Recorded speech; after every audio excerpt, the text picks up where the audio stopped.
Hello everyone, welcome again to learning track. आज हम देखने वाले हैं पार्ट थर्ड क्लास 10th का चैप्टर फर्स्ट का पार्ट थर्ड जो है ये रहेगा। 2 पार्ट्स आपके ऑलरेडी चैनल पे अपलोड किए जा चुके हैं और इस पार्ट के साथ आपका ये पार्ट थर्ड के साथ आपका जो है चैप्टर फर्स्ट पूरा कंप्लीट हो जाएगा, जिसमें हमने जो है सारे मेन टॉपिक्स को जो है कवर कर लिया है।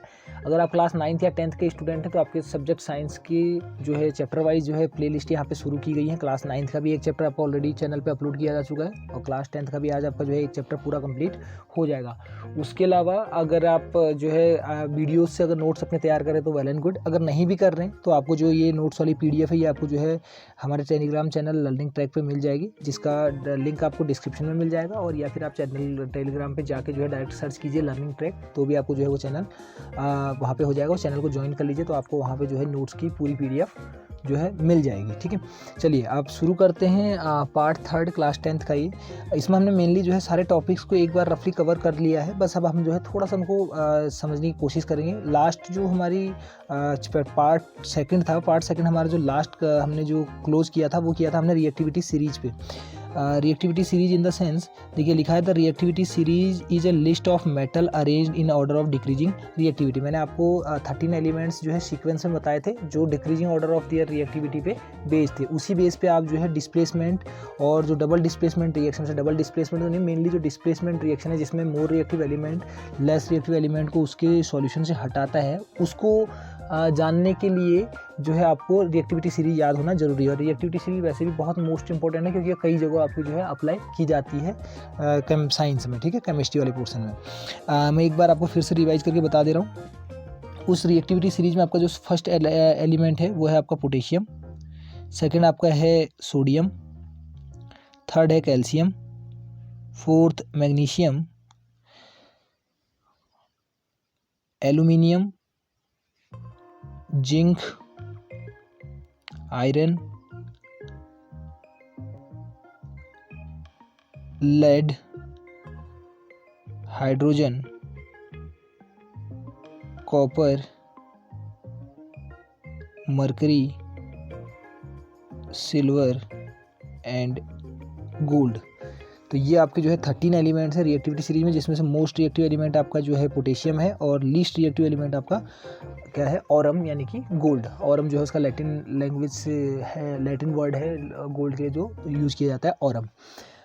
Sodium calcium potassium, sodium, calcium, magnesium, aluminium, zinc, iron, lead, hydrogen, copper, mercury, silver and gold. तो these are the elements, 13 elements which are arranged in the decreasing order of their reactivity.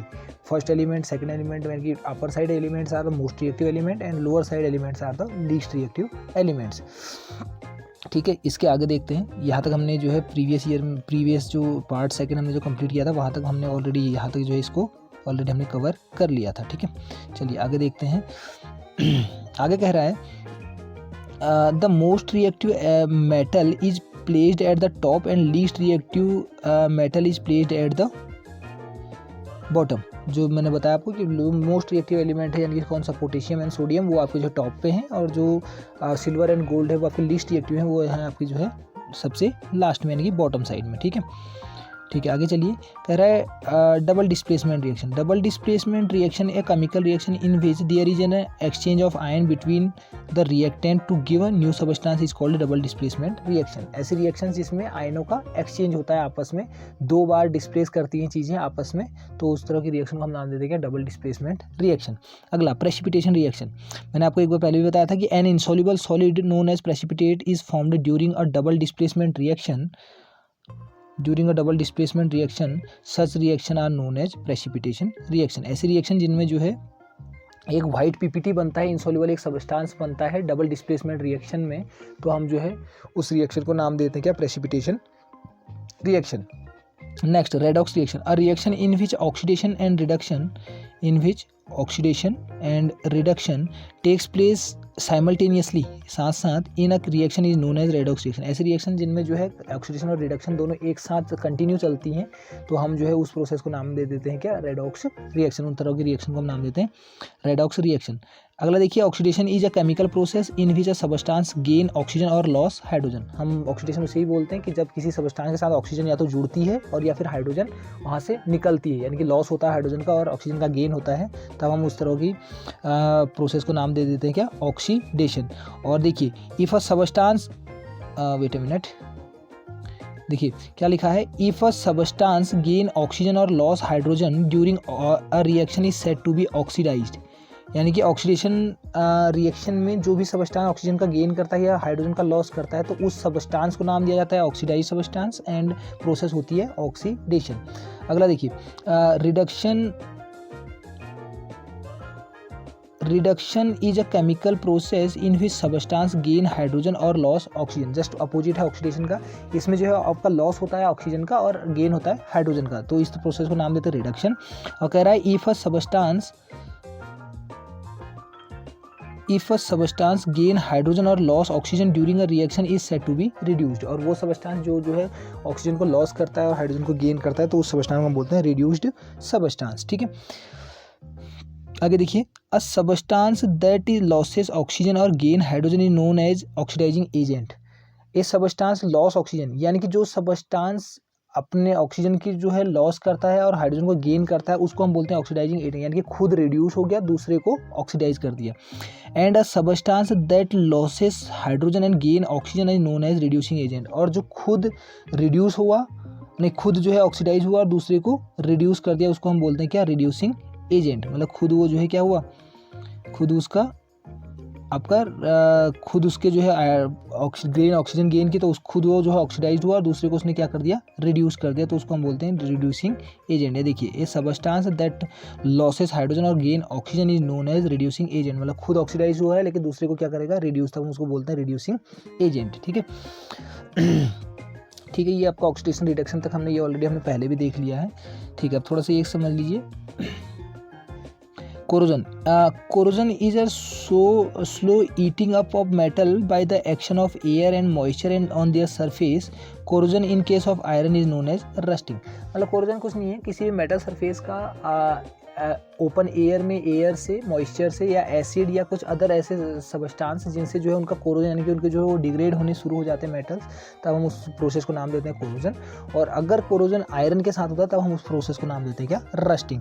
देखिए, chemically rust is hydrated ferric oxide Fe2O3.XH2। मैंने आपको पहले ही बताया था कि जो है आपका ये क्या है, एक फेरिक ऑक्साइड है, वो भी हाइड्रेटेड, क्योंकि मॉइस्चर के प्रेजेंस में ही जो है आपका ये ऑक्सीडाइज्ड होता है आयरन, तो हम उसको नाम देते हैं हाइड्रेटेड फेरिक ऑक्साइड, और इसी को नाम दिया जाता है क्या, रस्ट, यानी कि जंग। ठीक है,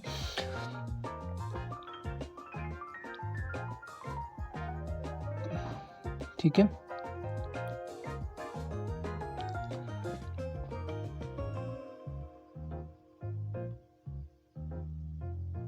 उसके बाद हमारा एक ही टॉपिक इसमें बचा था, वो था हमारा रेंसिडिटी। इसको भी एक लाइन में देख लीजिए। देखिए, रेंसिडिटी कह रहा है, व्हेन ऑयल एंड फैट्स और food containing oils and fats are expose to air they get oxidised due to which food becomes stale and gives a bad taste और smell, this is called rancidity. जब भी कोई fatty substance या oily substance जो है open रखा जाते हैं एयर में, तो जो है उनका ऑक्सीडेशन हो जाता है, जिनके ऑक्सीडेशन होने से उनकी टेस्ट और स्मेल जो है दोनों चेंज हो जाती है, यानी कि वो जो है कंज्यूम करने लायक नहीं रहते किसी भी लिविंग बीइंग के लिए। तब हम बोलते हैं कि वो चीज़ क्या हो चुकी है, रेंसिड, और जो प्रोसेस हो रही है उसको हम बोल देते हैं क्या, रेंसिडिटी।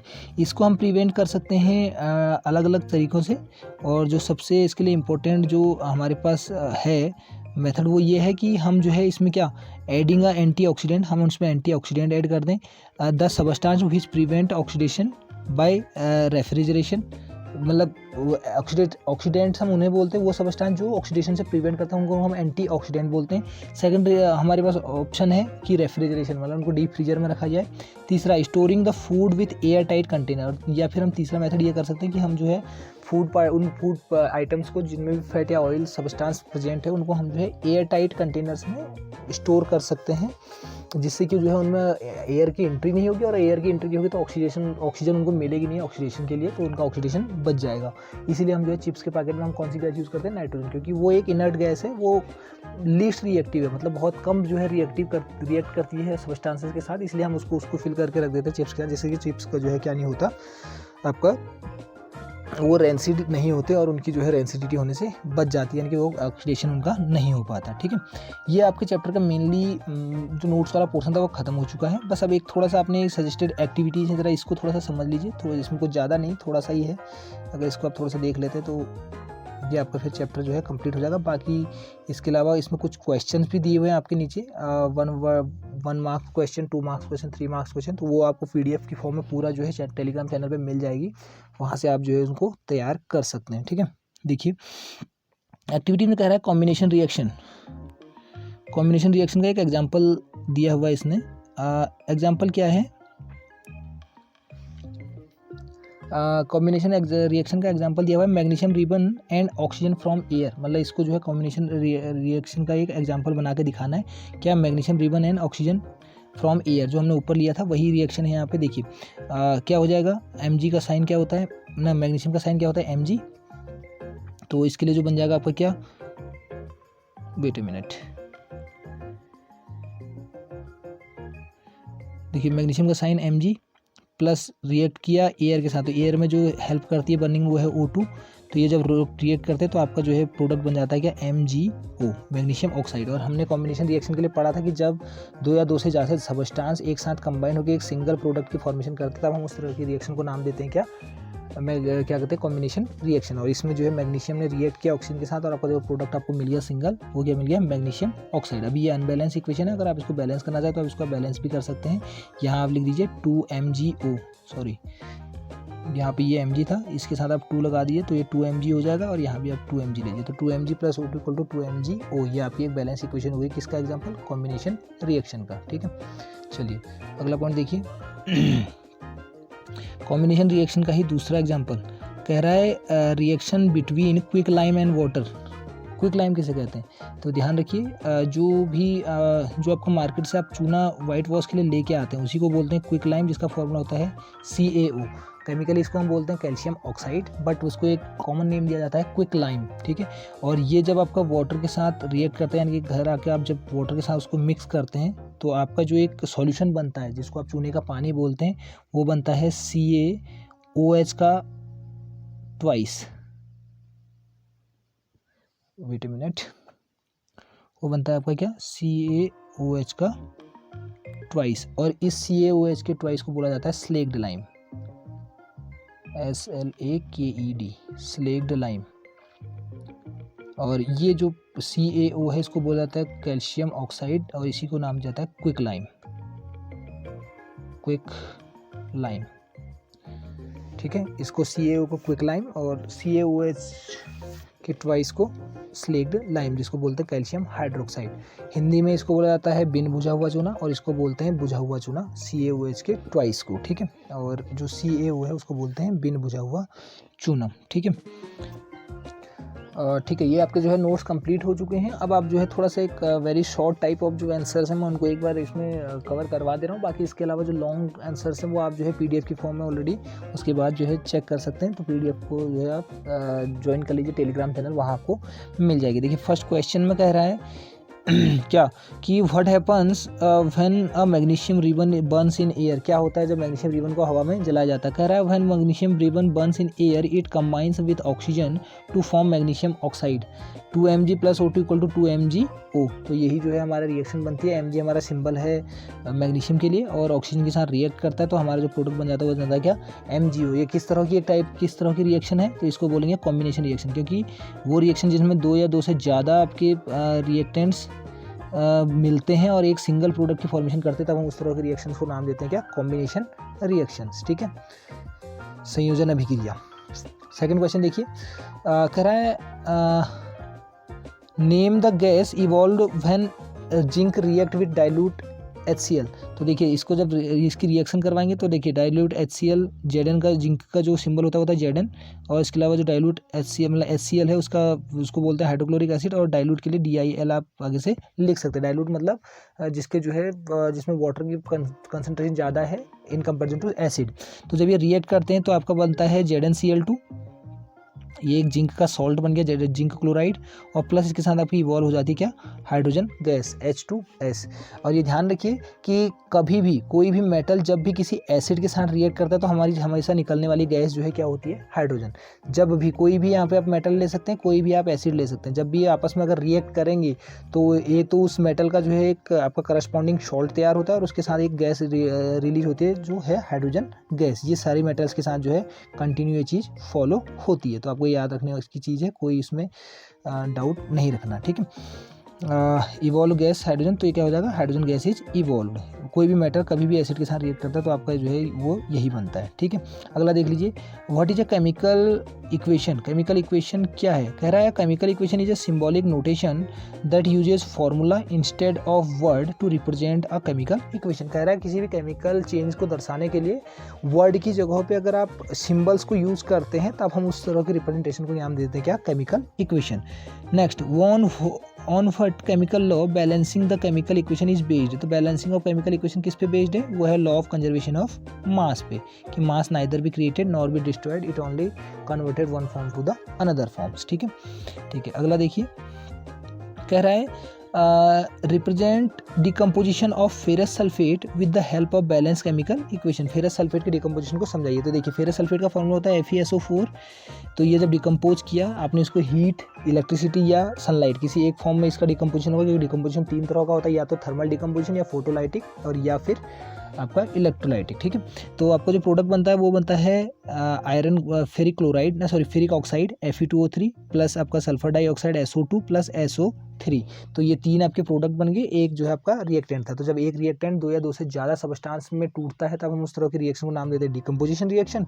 और बैलेंस करने के लिए जो है तो यहाँ पे क्या हो जाएगा, Fe जो है यहाँ पे एक Fe है और यहाँ पे आपके 2 लिए हुए हैं, नहीं सॉरी, यहाँ पे आपके ऑलरेडी 2 Fe2O3 है, तो यहाँ पे भी 2 Fe आपके जो है Fe पहले FeSO4 में एक ही था तो आपने आगे से 2 लगा दिया तो आपको 2 FeSO4 हो गया। तो आप इसको पूरा कंटिन्यू अगर देखेंगे तो नंबर ऑफ एटम्स आपको इस एरो के इस साइड और इस साइड, ये दोनों साइड आपको जो है इक्वल मिलेंगे, LHS इक्वल टू RHS होगा, ठीक है। वो आप PDF में जो है अच्छी तरह से चेक कर सकते हैं, ठीक। अगला कह रहा है When carbon dioxide is passed through lime water it turns milky why, कि जब भी आप कार्बन डाइऑक्साइड गैस को जो है लाइम वाटर में जो है पास करवाते हैं तो वो जो है दूधिया कलर का हो जाता है, यानी मिल्की कलर का हो जाता है। क्यों, कह रहा है लाइम वाटर यानी कि कैल्शियम हाइड्रोक्साइड। लाइम वाटर किसे बोला जाता है, लाइम वाटर का फॉर्मूला होता है CaOH का ट्वाइस। इसके कई नाम है, इसको देखो हिंदी में बोला जाता है बिन बुझा हुआ चूना, और केमिकली इसको बोला जाता है कैल्शियम हाइड्रोक्साइड, और कॉमनली इसको बोला जाता है स्लेक्ड लाइम, और इसी को बोलते हैं आप जो है क्या, lime water. Combines with the carbon dioxide to form suspension of calcium carbonate. तो जब ये आपका रिएक्ट कर लेता है किसके साथ, प्लस कार्बन डाइऑक्साइड के साथ CO2, तो जब ये CO2 के साथ रिएक्ट करता है तो जो प्रोडक्ट आपको मिलता है वो मिलता है CaCO3, और इसी को बोलते हैं calcium carbonate, which makes lime water milky. और ये जो कलर, ये सबस्टांस है कैल्शियम कार्बोनेट, ये किस कलर का होता है, वाइट कलर का। इसी वजह से जो है आपका वो सब वाटर कैसे दिखने लग जाता है, वाइट इस कलर का, यानी मिल्की, ठीक है। देखिए रिएक्शन इसने नीचे ऑलरेडी दी हुई है, आप इसको जो है उसमें देख लीजिएगा। देखिए CaOH का ट्वाइस, वेट ए मिनट,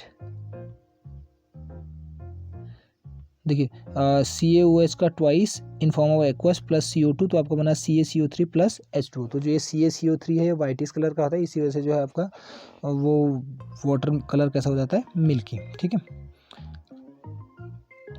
अगला देखिए, अगला क्वेश्चन कह रहा है zinc rod is left for nearly 20 minutes in a copper sulphate solution, what change would you observe in zinc rod. ये आपका क्वेश्चन आ गया है रिएक्टिविटी सीरीज से, कि जब जिंक रॉड को कुछ टाइम के लिए कॉपर सल्फेट के सॉल्यूशन में छोड़ा जाता है तो क्या चेंज होगा। तो कह रहा है zinc rod will change into zinc sulphate. क्यों, क्योंकि जब रिएक्टिविटी सीरीज आप देखते हैं तो उसमें जो है जिंक आपका ज़्यादा रिएक्टिव है किससे, कॉपर से। तो हमने पढ़ा था कि डिस्प्लेसमेंट रिएक्शन में क्या होता है कि more reactive element displaces less reactive element from their solution. तो CuSO4 कॉपर सल्फेट एक सॉल्यूशन था, तो उसमें से कॉपर को हटा के उस सल्फेट के साथ जो है ऑलरेडी क्या चले जाएगा आपका जिंक, तो बन जाएगा ZnSO4 यानी कि जिंक सल्फेट। तो यहाँ पे जो है more reactive element less reactive element को आपको क्या करेगा, हटा देगा। और यही जो है आपका एग्जाम्पल है किसका, जो आपने ध्यान रखनी है रिएक्टिविटी सीरीज। इसीलिए मैं कह रहा था कि क्वेश्चन आपके इसी तरह के बनते हैं, तो उसके लिए आपको रिएक्टिविटी सीरीज जो है याद होनी जरूरी है। अगला, which type of reaction is this, Na2SO4 plus BaCl2 equal to BaSO4 plus 2NaCl।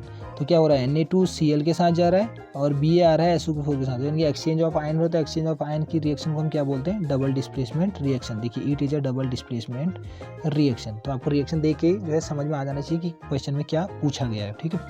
अगला, identify the compound oxidised in the following reaction. इनमें कौन, इस रिएक्शन में कौन सा सब्सटेंस जो है ऑक्सीडाइज हो रहा है आपने बताना है। रिएक्शन है H2S plus Cl2 equal to S plus 2HCl। तो इसमें कौन सा ऑक्सीडाइज हो रहा है, तो देखिए H2S, उसके बाद अब H2S से दोनों के दोनों आपके H निकल के अब केवल आपके पास क्या बचा, S, 2 S निकल गए। तो लॉस ऑफ हाइड्रोजन या गेन ऑफ ऑक्सीजन आपका क्या कहलाता था, ऑक्सीडेशन। तो वही पूछ रहा है कि कौन सा ऑक्सीडाइज्ड हुआ है, तो वही H2S आपका जो है क्या हुआ है, ऑक्सीडाइज्ड हुआ है। तभी तो उसमें से 2 हाइड्रोजन निकल गए, केवल S आपके पास बचा हुआ है। और दूसरे के लिए देखो Cl2 में पहले Cl केवल Cl थे, लेकिन अब उसके साथ हाइड्रोजन भी ऐड होता है। एडिशन ऑफ हाइड्रोजन आपका क्या कहलाता है, वो आपका कहलाता है रिडक्शन। लॉस ऑफ ऑक्सीजन या एडिशन ऑफ हाइड्रोजन आपका रिडक्शन कहलाता है। हमसे ऑक्सीडाइज पूछा होता है, H2S इज ऑक्सीडाइज, ठीक है। अगला लास्ट क्वेश्चन होगा, उसके बाद जो है बाकी जो आपके बड़े क्वेश्चंस हैं वो आप जो है PDF की फॉर्म में ऑलरेडी फिर उसके बाद देख सकते हैं। पूछ रहा व्हाट इज रस्ट, तो rust is mainly hydrated iron third oxide, जिसको हम बोलते हैं हाइड्रेटेड फेरिक ऑक्साइड। तो Fe2O3.XH2, यहाँ पे एरो लगा हुआ है, इसको आप एरो की जगह ना लगा के आप इसको डायरेक्ट ऐसे भी लिख सकते हैं, Fe2O3.XH2O, बस ये आपकी हो जाएगी क्या, जंग का फॉर्मूला, ठीक है। तो आई होप ये हमारा चैप्टर ऑलरेडी फर्स्ट चैप्टर हमारे यहाँ पे कंप्लीट होता है।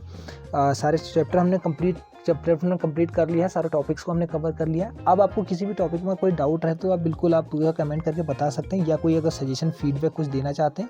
और बाकी रिवीजन के लिए और आपके नोट्स मेकिंग के लिए जो है मैं आपको ये PDF जो है ऑलरेडी आपको टेलीग्राम चैनल पर प्रोवाइड करवा दूंगा। तो वहाँ आप जो है टेलीग्राम चैनल को ज्वाइन कर लीजिए, वहाँ आपको जो है ये PDF फ्रीली अवेलेबल हो जाएगी, ठीक है। चलिए मिलते हैं नेक्स्ट क्वेश्चंस या नेक्स्ट चैप्टर के साथ।